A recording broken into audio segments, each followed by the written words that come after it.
Hello and welcome to this new episode of the Coach Me to Lead show. And today we have a great guest, Liz Guthridge. Welcome, Liz. Thank you. Great to be here. Yeah. And I think we were on the same cohort in the HSC cohort, right? So in 2020. 3 years ago. Yeah.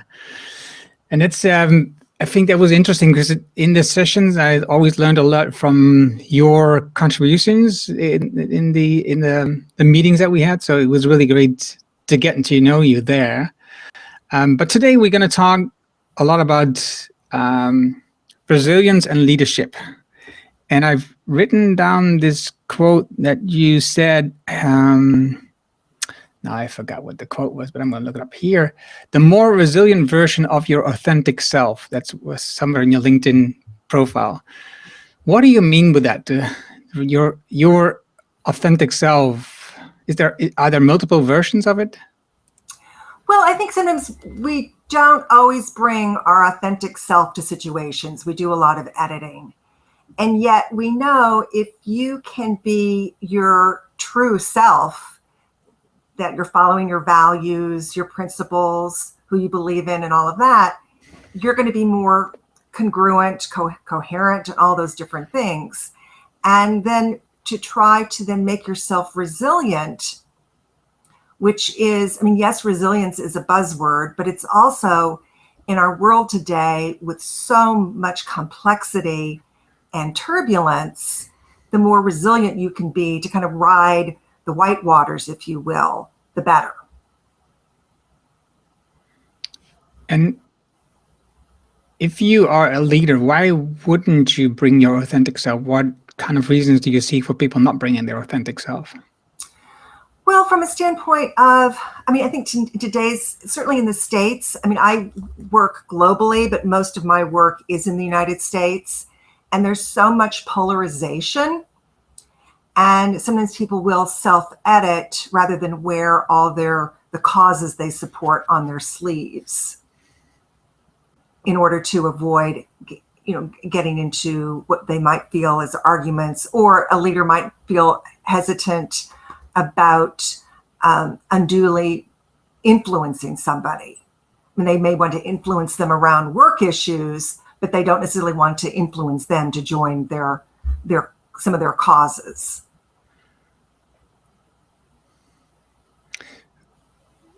Because you focus on similar clients as me, but who do you see is a leader in a company? Is that typically somebody who has like a managerial function? So leaders in companies often will have the role of director or above. However, my feeling is that somebody can be a leader at any level if they are willing to be very supportive of the company direction, where they're going, and influence people in positive ways. And what do you see is a difference between a leader and a manager? So a manager is somebody who's more responsible for administrative duties. And so oftentimes people are playing both roles. You're both managing and you're leading. Leading to me is being much more influential, as well as being, again, everybody should listen. However, my feeling is that leaders need to listen more carefully in order to get a sense of how people are thinking and feeling, and what is going to be helpful for them to hear and know and do in order to move the company's goals and vision forward. And do you see, because you mentioned that resilience is like a buzzword now, do you see that we need more resilience today? Yes, we definitely need more resilience today because we're all tired. The pandemic was exhausting for many of us. We've also still having a lot repercussions. Things that we thought were simple, a few years ago are now much more complicated. It's like starting with travel, starting with we used to have, I think, from a consumer product perspective, sometimes more choices than we do now. I mean, some of it probably makes sense. We probably didn't need as many, but just a lot of things are different. And so having to respond to those differences in both work and our personal lives and deal with the constant changes. I mean, it was interesting. I was listening to a webinar earlier this week, and about reinventing your organization, and the median time it takes now. I mean, the median period where you should start thinking about reinvention is like every 3 years at least. While in the mid-century last century, it was like 75 years. And then it moved to about 15, and now post-pandemic, the median is 3. So that is a tremendous amount of change that people aren't used to. And so being able to be resilient in adapting to change, having an optimistic view of it, having emotional capability to deal with it is really important.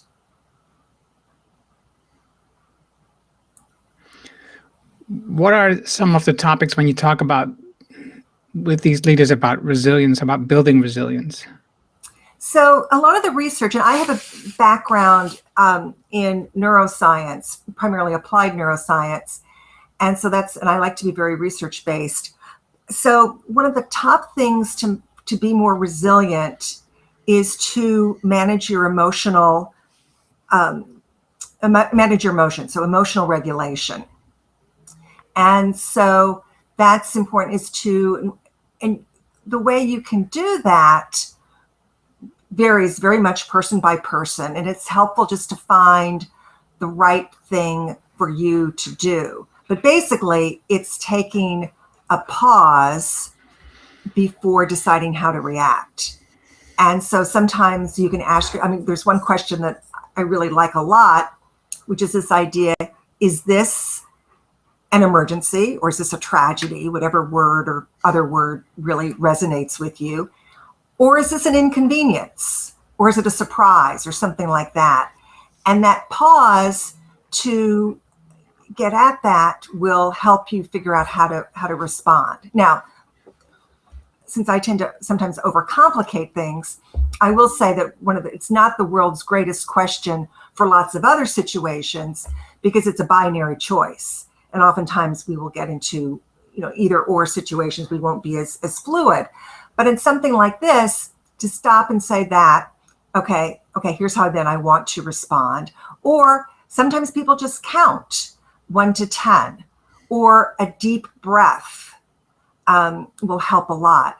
And then just make yourself, the typical habit recipe is, after I hear something or after I do something, I will. And that's where you pause and then decide how to go forward.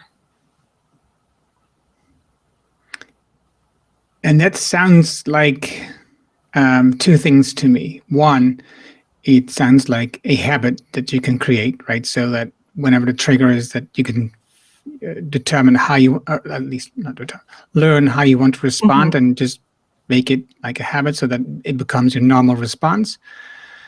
And in relation to that, it sounds very stoic to me. So I think also in this time, it is important to learn how to slow down. Yes. So if you slow down, you have more time to see how you want to respond and what's really going on. And what I think is, and I'm heavily structured, my operating system is structured on stoicism, but the way I think one of the most important things about stoicism is you don't control anything except the way how you respond to things. And so that's exactly this, right? So how do you respond with what's going on? And that's a deliberate decision you make every time, every day, every moment. Right. And the more deliberate and the more intentional you are, the more self-control you have, the more self-efficacy, which also can be make you feel better and feel good. along those lines too, another example of how to be more self-aware and have more regulation over yourself is to reappraise. So when you see a situation, don't always take it at face value, because you may not know all the facts, know all the situations. And even if it looks dire, look at it from a way to look at it differently, to reappraise it. So for example, my sister felt, she said, oh my gosh, I'm an idiot. I read my COVID test wrong and I thought I was positive with COVID, but actually I'm negative. And I said, how could I be so stupid? And I said to her, well, you had a very quiet day. You're absolutely exhausted. So just think, you had a day of rest and now you can go back to your duties and other things. And she went, oh my gosh, I feel so much better. So there's just lots of ways to look at things. There, you know, the one of the classics is the movie Four Weddings and a Funeral. Just how you look at these things. People wearing black may not be at a funeral; they may be at a wedding. So don't jump to conclusions. So again, back to your point, don't rush into things. And what other things can leaders do to become more resilient? So I think emotional regulation is the most important according to the research. The second one is to be optimistic. And that doesn't necessarily mean you've got to be fake. Back to this idea of being your authentic self is just this belief in ourselves that we humans have been able to be very accomplished in certain things, and that there's going to be you have a bias that we can have a favorable outcome if we work toward it. And thinking about then how you can do things more iterative than final. Because I keep telling people there are two words that I think really need to be retired. One of those words is perfect, because very little is perfect anywhere. And you can just drive yourself crazy in trying to achieve perfection. And also a lot of research shows it's just not healthy for you. And I have to admit, I have a bias. I'm an anti-perfectionist. I'll be glad to explain that why later. But then the other word, besides retiring the word perfect, retire the word finished. Because nothing these days, I don't think, really can ever be finished. I mean, even if you're making something like a building, it's really not going to be finished, because you're going to be making adaptations, maybe more cosmetic than the engineering and the structure, but they are going to be things that work differently. And this idea that if we are in constant iteration to respond and improve, all the better. Okay, so why are you against perfection? So perfectionism is, for a lot of people, is an excuse just to not get anything done. They just want to keep reiterating, or working on, I shouldn't say reiterating, just trying to work and make it better. I also had an experience with my very first job, which was one of my favorite jobs of all times. I was the very first female vendor at a minor league baseball park. And I loved baseball at the time. And I sold peanuts, popcorn, and Cracker Jacks, which is a very U.S. baseball foods. And so I was only 13, so I couldn't drive myself to work. So we had a whole system of how I got dropped off. And I often got dropped off early, and to watch the players practice. And the scouts there took interest in me. And I was commenting one day about these two, which I thought were really good players that I was expecting to see in the major leagues the next season. And the scout said, not so fast. We think they have plateaued. And I said, oh, why is that? And they said they have this was a shortstop and a second baseman, so infielders who handle a lot of balls that are hit on the ground. And they said they have very, very few errors. And that to us is a signal that they either are not trying very hard to cover a wide range on the field, or they just are not very fast and can't do so. In the minor leagues, we look for people to have pretty high number of errors because that shows a lot of gumption and a lot of talent. And so that to me was this major learning about, that failure can be helpful in terms of both learning and teaching. And in a sense, you don't want to have an error if you're building an airplane, but for certain other things, it's perfectly fine.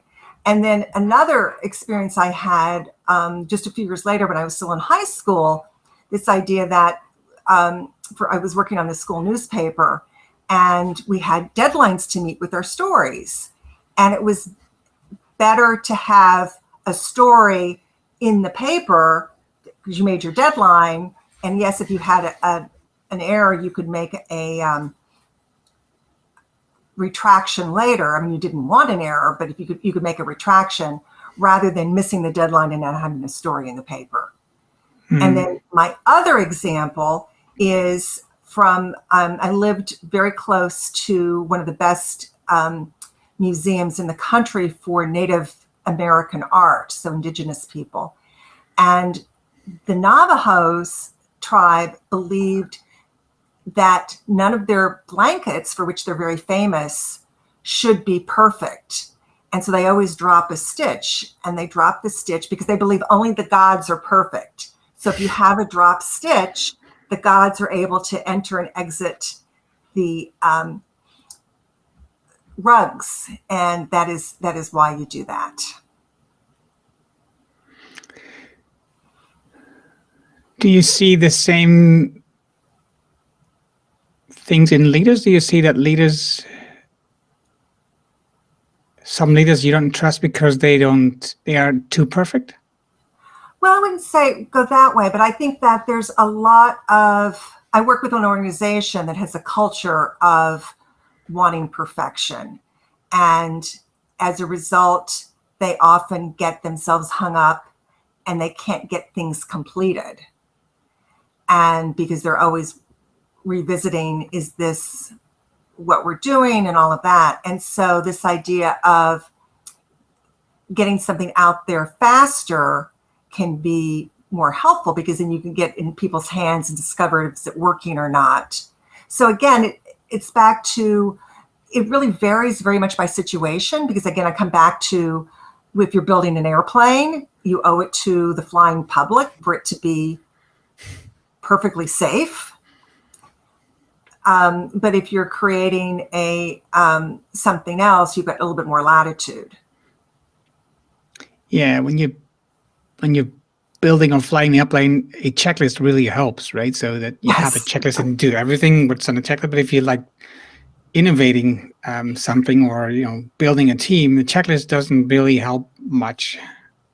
That's how I see it. Right. And I mean, you may have a little bit of a checklist, but it's more of the back and forth deciding, is this okay, what we're going to do today, which is why a lot of these frequent short meetings to check in and plan progress make a big difference. Before we started the recording or going live, we talked about multitask versus multi-purpose. Do you see that a lot of people are trying to multitask? Yes, a lot of people still try to multitask, even though we know it doesn't really work. Because basically, if you are multitasking, which is trying to do two cognitively challenging things at the same time, you're not achieving both well. You're basically doing fast switching back and forth. So this idea that if you're going to listen intently to a webinar or somebody's talking in a meeting and also go through your your email inbox, that does not work. However, you can do tasks that use different portions of your brain. So you can use your consciousness and your unconsciousness at the same time. So for example, if you are a good knitter, you can knit and talk at the same time, or you can drive and have a conversation in the car, because a lot of times the driving is you're really handling by your unconsciousness.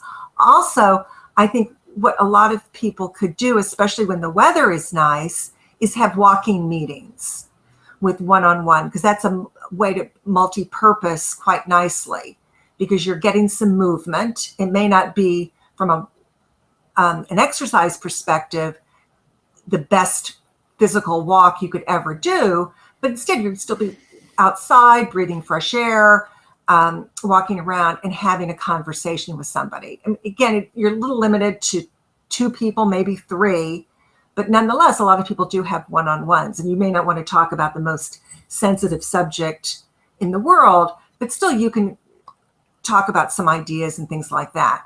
And it works quite nicely.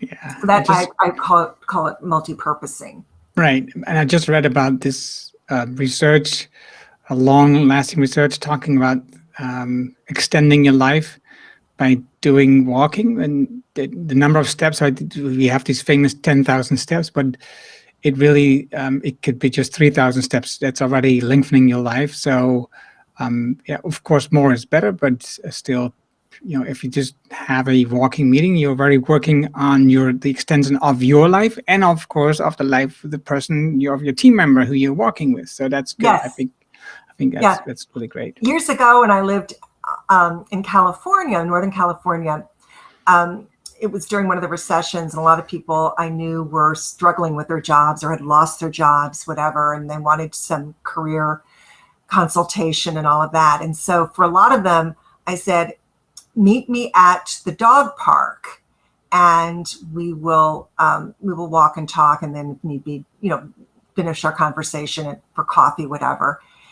And it was fascinating. It was, of course, totally unscientific, but people would greet me. And this was a 21-acre off-leash dog park that had views of, on one side, San Francisco skyline, and the other side, Mount Tam, which is a nice small mountain.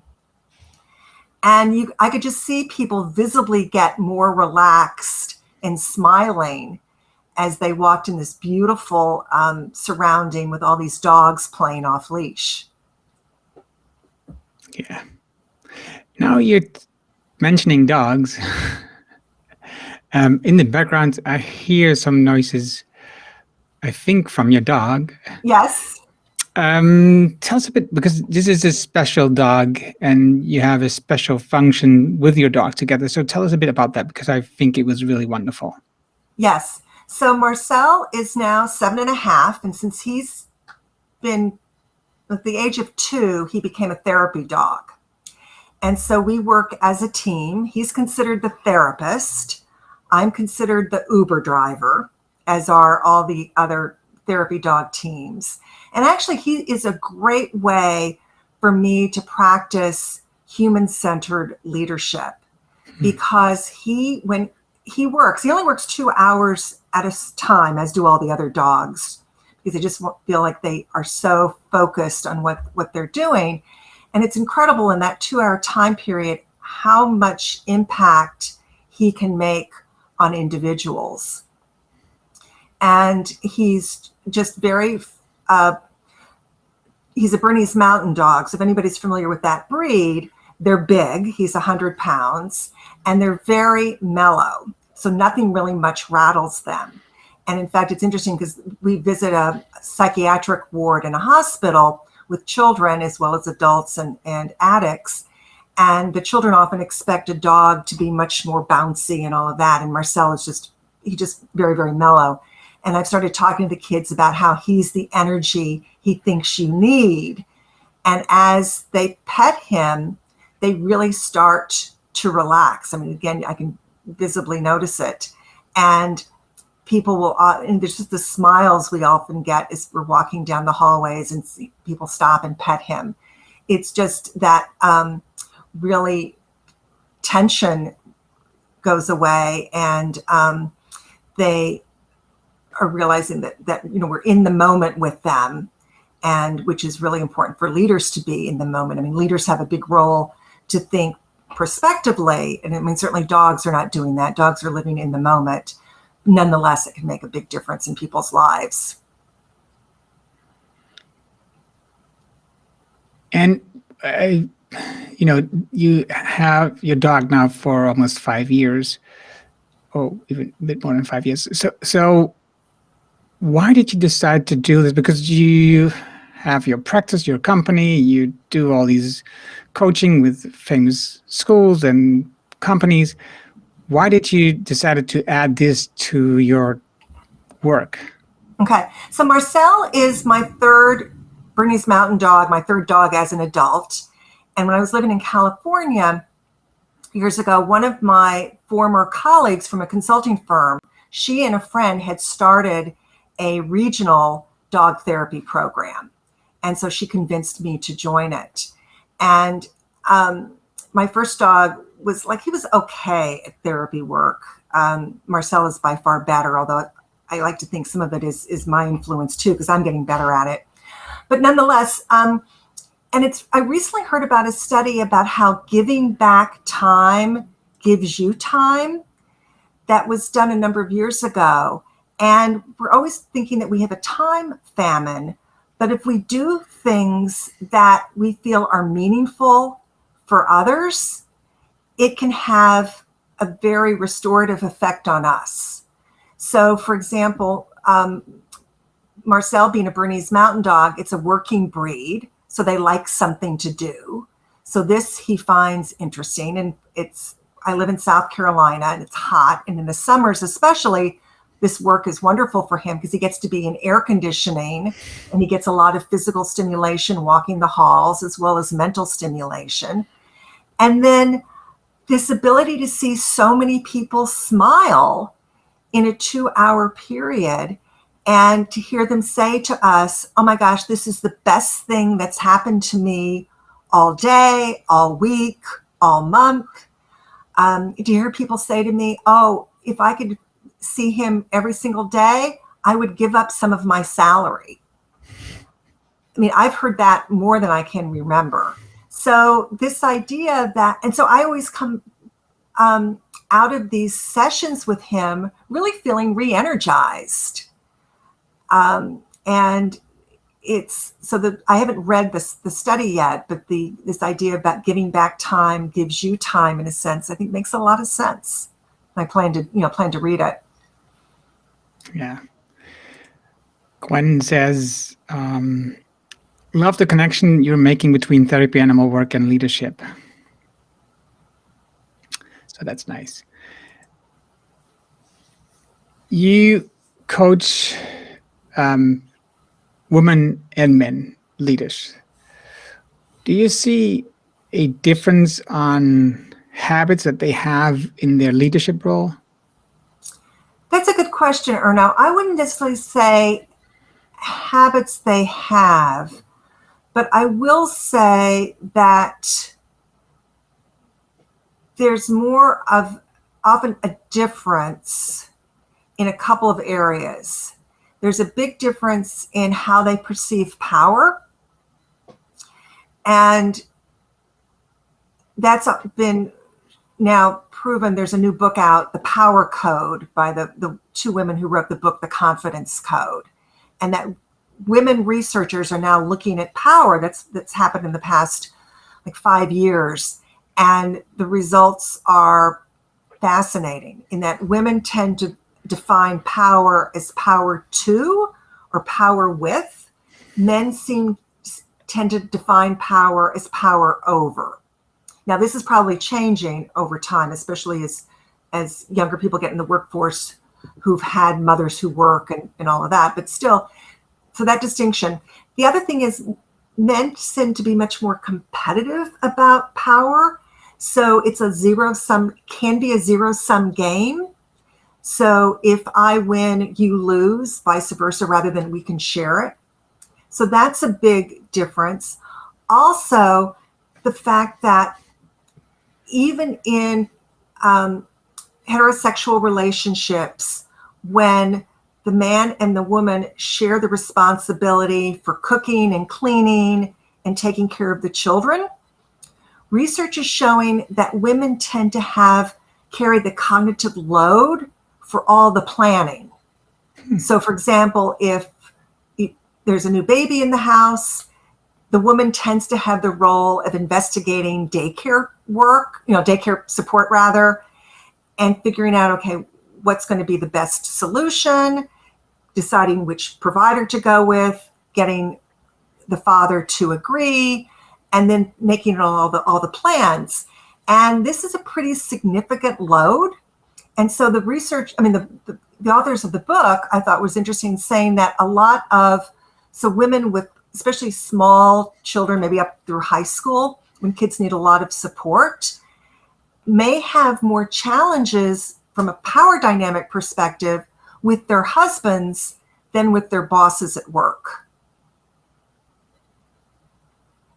Because the expectation is that they're going to do this cognitive load work at home, planning vacations, planning, all these other things. And so that cognitive load takes up time and takes up mental energy. Right. And so the other, I think, unintended consequence of that is a lot of the women who are mid-career who I coach, especially those with young children, often say they don't have time for wellness. And so they're not exercising as much as they should. They're not sleeping as much as they should. They're not having time for downtime to kind of regenerate themselves. Because I think we can learn as leaders, we can learn an awful lot, not only from dogs, but also from athletes. Because elite athletes always make a point after they either exercise, either compete in a game or practice, they take time to recover from that. And those of us in knowledge work can really push ourselves using our brain, but are we really taking good recovery time? Because just looking, doom scrolling through your phone or even just checking email, that's not really recovery. Because you really need to change your gaze, look out, need to get some fresh air, all of that. Yeah, I agree. What do you then do for recovery? So Marcel is one of my Right. recovery modes, is that I will often, between calls or whatever, I'll check in on him, give him some pets, take a little walk. Yeah. Well, and something else I was wondering about. So we talk about resilience. Do you see in your coaching a difference between men and women? How they work with resilience, how they cope with resilience? Not really, except with one area. In terms of self-compassion is also supposed to be very helpful for having resilience. So this idea that, and Kristin Neff, I think it's at University of Texas, has done a lot of work in the self-compassion. And oftentimes those are people who are really, really hard on themselves. And I can think of a lot of women I've been coaching who are really hard on themselves, but I can also think of some men too. That does not help with your resilience. Because this idea that, you've got to think of yourself as being good enough. You're just needing to get better if you want to get better, and most of us do. And some things, there's so many variables involved, you don't know if you always did the exact right thing. And that's why perfection is challenging. But this idea, I worked with a man years ago. I've been really, really lucky because I've worked with some really amazing people. And He was once asked to take a really high job in government, and he declined because he felt he could do more on the outside. But he had a great line about, we're always juggling, and if you drop a ball, just pick it up on the first or second bounce, and you'll be fine. And for the most part, I think that's very good advice. And so this idea that if you say to yourself, okay, I maybe didn't handle that the best, but maybe now I know what to do differently next time, and I'll be okay. Yeah. And what's the worst that happened in that moment of problems? Yeah. And so these stories that you tell yourself really make a big difference. And then again, your language, this idea of everything's in iteration, everything's moving forward. I'm not moving forward, but I mean, we're always moving forward, but how to do it in a way that's going to be, you may not take the most direct route, however, you're going to get there. Yeah. Yeah. Don't beat yourself up. No, I agree. Okay. I want to also show what you do on Coachdotme so people can look at you here. This is some of the programs that you have. Why is this first one, practice a daily act of kindness? What does that mean to you? So that's, I find, a really helpful keystone habit, because if you practice a daily act of kindness for yourself and for others, you are expressing gratitude, and that gratitude can build into bigger and bigger things. I actually, when we did our program together, I was building this idea of how do you provide psychological safety for yourself if you're not getting as much as you'd like from your boss and from others. And everybody who did the experiment with me, we started with this one, and then we moved into other habits. And this one was just a great way to begin, because if you find something nice to say or do for others, you're feeling good, they're feeling better, and then you can start moving into having more heart-to-heart conversations with them that will, again, help you feel more psychologically safe. Right. So this is one of the most important habits to begin with you. Practice a daily act of kindness. I think it's a very valuable practice, and it's also, I think it's, a lot of people don't really are aware of the importance of it and how it could change their lives. It's just simple, and it's easy. I think it's easy too. I was going to say it's not easy, but it is easy. Yes, but once you get in the hang of it, it is easy. Yeah. So let's see. If you want to work with you, I'm having the QR code on here right now, and you will jump to Liz's Coachdotme profile right away, and you can start working, for example, on this keystone habit, which I think will change your life. And to me, that's always beautiful to have like such a simple habit, so small and tiny, and it just impacts your day and life in a profound way. So I like it a lot. Liz, I think we can talk a lot more about leadership and about resilience. We will do probably. Yes, we will do that tomorrow too, on Medium. Yes. But for now, we're going to close this one down. And I think what I've learned today from you a lot about was, well, it was maybe not learning, but was more like remembering the ideas. What I see very stoic is like taking time, space, slowing down. I was looking for slowing down. And also how the dog and the relationship that you have with the dog, but also how the therapy sessions of the dog with the patients is giving you time by just giving people time. I think that's just a wonderful gesture. I like, I think it's really important as an individual who's doing like coaching or building a business, that you have something that you're doing, just giving back, right? Just giving back to society, to people, to citizens, whatever it is. Volunteer work is just very beautiful to do, and you can learn so much from it. So I think it's beautiful to do that. Right. And one thing I forgot to mention, Erna, that I think is really important, is that the 2 hours that Marcel and I are working, I am not on any devices. So that's really freeing. And of course, he's not ever on email. He doesn't have his own cell phone.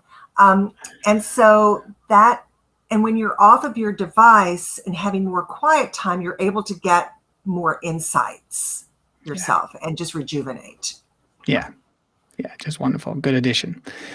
For you listening today, and maybe you missed part of it, we will be publishing the recording of this on Monday. We do it on the blog of Coachdotme, and we also, there it is. We also will do it on Spotify with the audio and on YouTube with the video. And thank you for watching and listening. And next week, same time, same place. So Friday at 10 a.m. Central, we'll be here and talking to you. Thank you, Liz. Thank you. So enjoyed it.